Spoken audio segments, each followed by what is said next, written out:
Bonjour à tous, merci d'avoir lâché vos volants pour ce nouvel épisode de Serial Driver. Aujourd'hui, on teste le Z4M.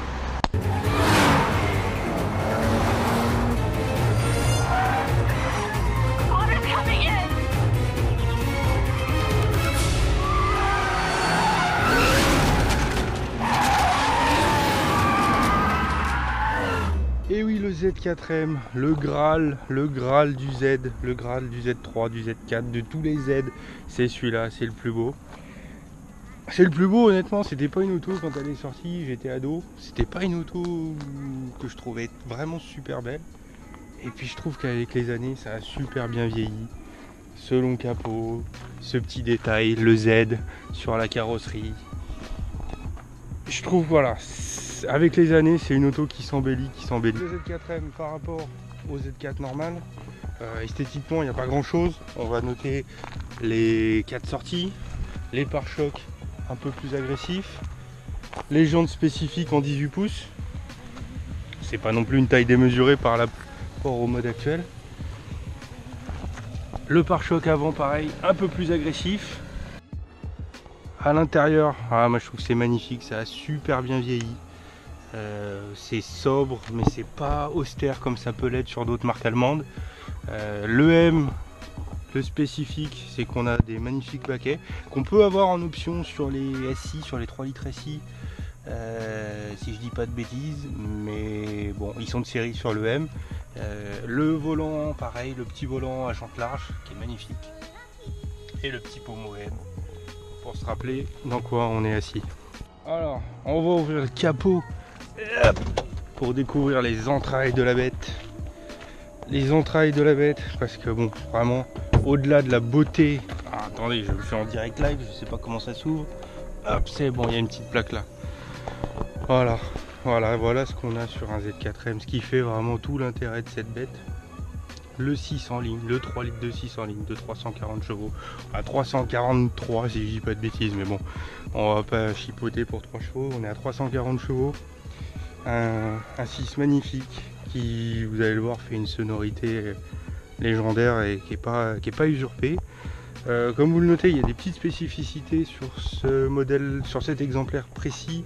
On a une jolie boîte à air qui rajoute un petit peu de sonorité, qui aide encore le 6 cylindres à chanter, et une barre anti-rapprochement.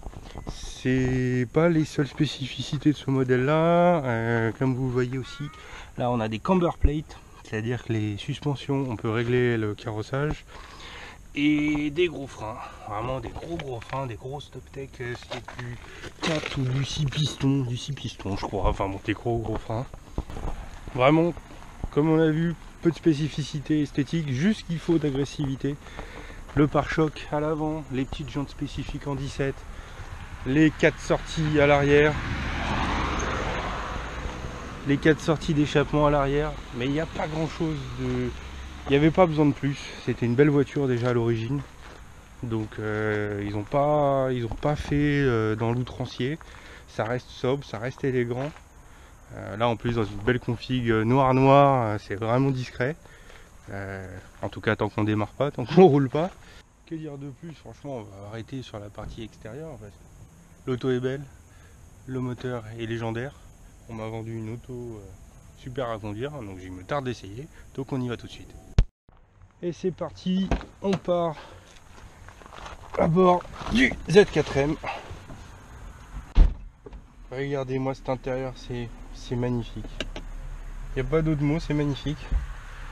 Pour une auto qui a maintenant plus de 10 ans même, le Z4, quand il est sorti, c'était quand même il y a quelques années maintenant, faut que je mette ça en commentaire, mais bon, pour l'âge de l'auto, je trouve que l'intérieur, là, ce petit grain carbone, le petit pommeau avec le débattement court, le petit volant, ça a bien vieilli, les plastiques ont bien vieilli, c'est top. Allez, j'arrête de parler, on va quand même la démarrer.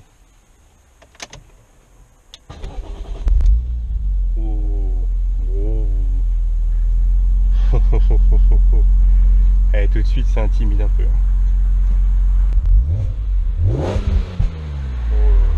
Attendez, les plaf à la bourreau. Oh là là, elle intimide un petit peu cette auto. eh bien on a des compteurs sympas, le petit volant, la position est vraiment agréable. On est bien en jambes, le volant tombe bien, le débattement du levier a l'air vraiment agréable. Allez, on y va.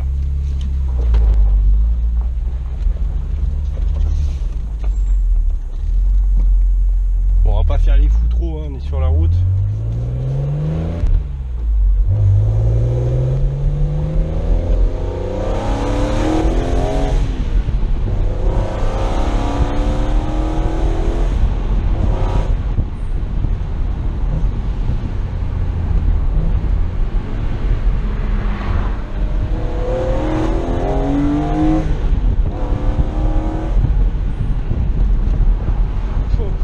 Sonorité, elle est envoûtante. Je sais pas si vous m'entendez parce que entre le câble et le bruit du moteur, c'est cette sonorité, on l'avait vendu, on me l'avait dit, c'est génial, le 6 BM c'est génial, mais vraiment, regardez. Oh, et ça prend des tours. Ça prend des tours, on sait pas où, faut regarder. Ah oui, oui, la zone rouge, elle est, je sais pas si vous voyez. Elle est à 7, elle commence à 7005 et a priori le rupteur autour de 8000. Bon, je vais pas trop la matraquer, on est sur route, mais même à 3000 ça reprend bien, on est en côte. Ça reprend bien. La commande du levier de vitesse est hyper agréable, c'est typique BM. Pour ceux qui connaissent BM, je pense que ça vous parlera. C'est ferme, mais c'est bien guidé, ça verrouille bien, on sait ce qui se passe. Le pédalier, bon là on le voit pas, mais on est pareil, on est sur le pédalier typique BMW avec la pédale d'accélérateur qui est collée au plafond, au plancher. Ça c'est magique. Oh là là là là là. Oh là là là là, ce moteur.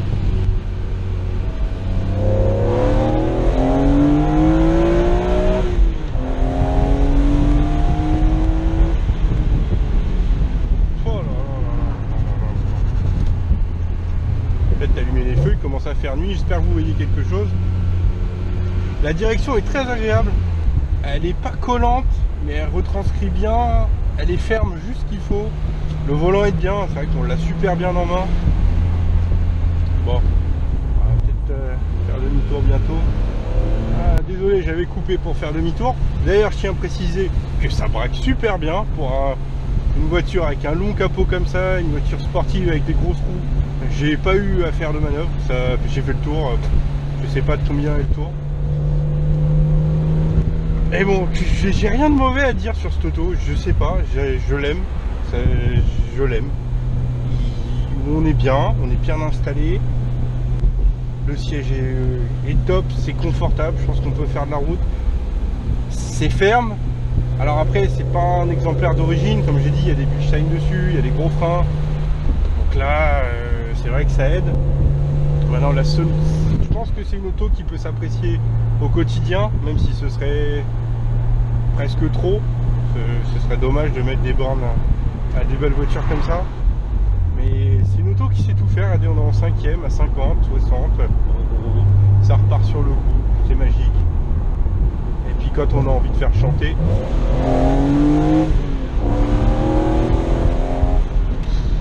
on sait pas où ça s'arrête. Là, vraiment le train avant il guide bien. Moi, je pense que cet exemplaire, je l'ai déjà dit 3 fois, mais avec les Bilstein et les bons réglages de géométrie, je pense qu'il est particulièrement affûté. C'était peut-être pas le cas d'origine, mais bon, dans l'absolu, des suspensions, un réglage, c'est pas non plus ce qui va vous gréver le budget. Oh, ça s'arrache. Ah. Les freins sont dantesques. Voilà, je connais pas d'origine, donc on m'a toujours dit que d'origine c'était pas terrible. Là les freins sont top ici.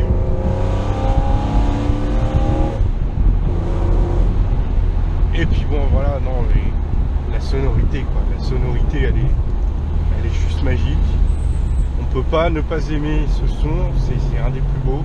Bon, je vais arrêter là parce que je pense que je pourrais rouler des heures avec cette auto, elle est magique. Vraiment, ce que je retiens, la position de conduite qui est top, vraiment top, enfin, en tout cas pour mon gabarit. Un train avant qui communique bien, une auto ferme mais sans plus, mais bon, encore une fois c'est pas l'auto d'origine. Un moteur, voilà, ce moteur il est magique, il est juste magique. a envie de le faire chanter. On a envie de faire le sale gosse et de rétrograder juste pour accélérer, juste pour entendre ce moteur. Ça s'arrête pas dans les tours, c'est magique. Vraiment, c'est une pièce d'orfèvrerie, rien qu'à lui seul. Même l'auto serait moche, je pense que ça mériterait d'acheter l'auto. Maintenant, l'auto est belle, le moteur est magique. À conduire, c'est sympa. Non, je vois pas de points négatifs, vraiment. J'aimerais vous en trouver. Si, le prix, on va en parler juste après. Le prix, la conso peut-être, mais bon, quand on achète ça, c'est pas tellement un critère. Le coffre, on n'en a pas parlé, il est assez grand. Si vous voulez partir à deux en week-end, il y a vraiment de quoi partir tranquillement. Donc, non, j'ai rien à dire de mauvais sur cette auto. Achetez-la. Après, qu'est-ce qu'on a sur le marché en face? On va avoir du Cayman S, du Boxster S. C'est une autre philosophie, c'est pas le même emplacement de moteur. J'espère vous faire essayer un Cayman S dans un prochain épisode. Et puis on verra. Mais bon, pour l'instant, j'adore. Et voilà, c'est fini. Je vais devoir rendre les clés. Du Z4M à son propriétaire. Mais j'étais très heureux. C'est quand même une chance d'essayer cette voiture mythique. Comme vous l'avez vu, c'est une voiture très plaisante. Il y a des choses à faire pour vraiment l'optimiser. C'est pas grand chose, mais bon, ce que son propriétaire a fait, je pense que tout exemplaire qui voudrait être acheté et mené dans les conditions qu'il mérite, et ben, il faut des bons amortisseurs, des bons freins. Il n'y a pas besoin de grand chose de plus, le moteur est magique d'emblée. Par contre, bah, c'est une auto, voilà, c'est la dernière des Atmos sportives de chez BM. Du coup, ça devient un peu, c'est le dernier 3,2 litres dans sa dernière version, dans son écran le plus joli. Et du coup, c'est une version qui est un peu recherchée. Aujourd'hui, un Z4M, c'est difficile à trouver moins de 30 000 euros. Il y a un moment, c'était tombé à 20-24 000 euros, ce qui n'est plus le cas aujourd'hui.